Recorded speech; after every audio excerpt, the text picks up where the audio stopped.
All right, so you're given your solving two-step equations foldable paper. On that back side, that solid line, that's where we're going to cut.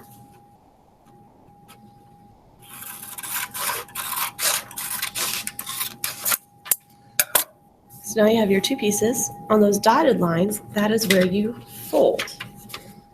Actually fold those pieces down.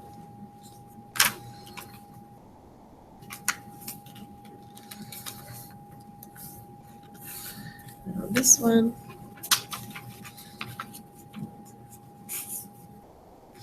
then you're going to take your smaller one and insert it into your larger.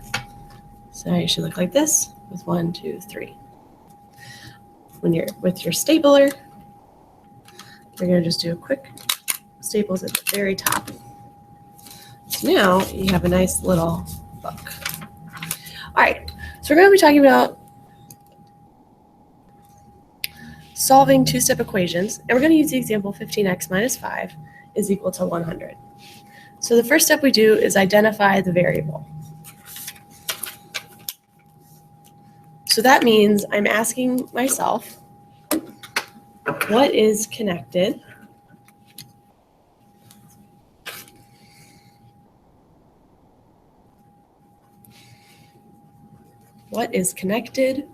to the variable? Remember, the variable is just the letter that we're using. Okay, what is connected? So in this case, it's that 15x. That is what is connected together. That is what was first done when I wrapped my equation. Okay, so once that's identified, then I look for doing the inverse of the constant.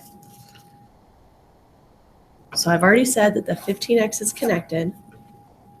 So that means I'm looking at this leftover part.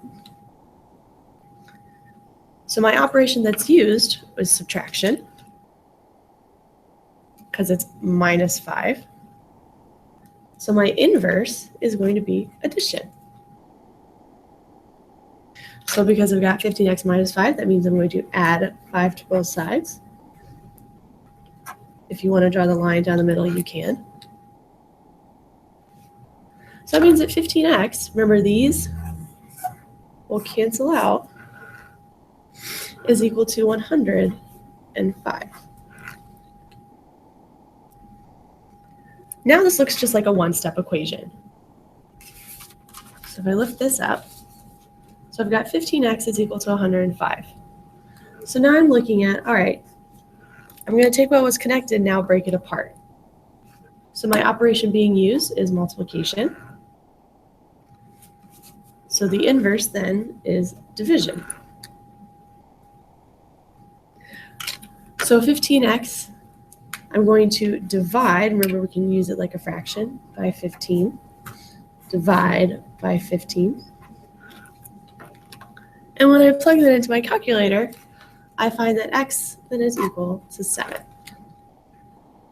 Now, like any equation, we want to check our work. So I have 15 times 7 minus 5. So in our calculators, we're going to do 15 times 7 minus 5.